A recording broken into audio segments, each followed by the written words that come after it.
आपने रेबीज का वैक्सीन लगाया, तो अब रेबीज का वैक्सीन लगाने के बाद आपके बॉडी के अंदर जो वायरस घुस गया है वो और ज़्यादा एग्रेसिव हो सकता है। इसका सबूत आपके सामने है कि अब ये देखा गया है कि रेबीज का जो वैक्सीन है वो 100% फेलियर है। ये 2016 का है, ये 1993 का है। रेबीज के वैक्सीन्स पे जितने रिसर्च हुए हैं उनसे साबित होता है कि रेबीज का वैक्सीन 0% काम करता है। 0% सबूत आपके सामने, और ऐसा कोई एक सबूत नहीं है, ऐसे बहुत सबूत हैं। ये फेलियर ऑफ रेबीज वैक्सीन कि वो काम ही नहीं करता, वो उतना ही काम करता है जितना काम ये मेरा ये नींबू और ये टोटका करता है, बस इससे ज्यादा नहीं काम करता। राइट, ये है, this how it is.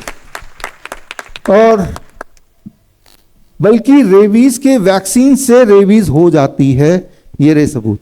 Rabies के वैक्सीन से रेबीज क्यों हो जाती है? क्योंकि रेबीज के वैक्सीन में होता क्या है, हालांकि इसमें एचपीवी लिखा हुआ है, मान लेते हैं ये रेबीज का वैक्सीन है।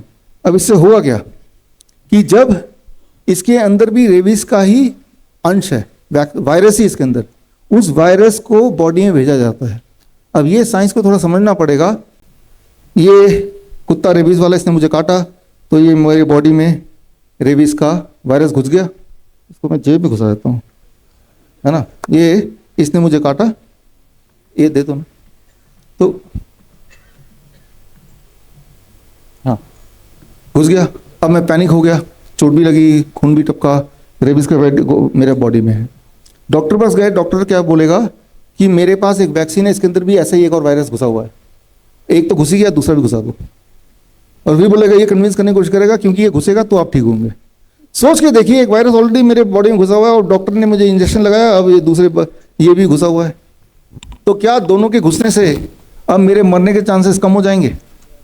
कैसे हो सकता है? एक ऑलरेडी घुसा हुआ है, एक कुत्ते ने घुसाया, एक उस पागल डॉक्टर ने घुसाया, ऊपर से बोल रहे हैं कि इससे मैं ठीक हो जाऊंगा। ये कैसे हजम हो रहा है आपको?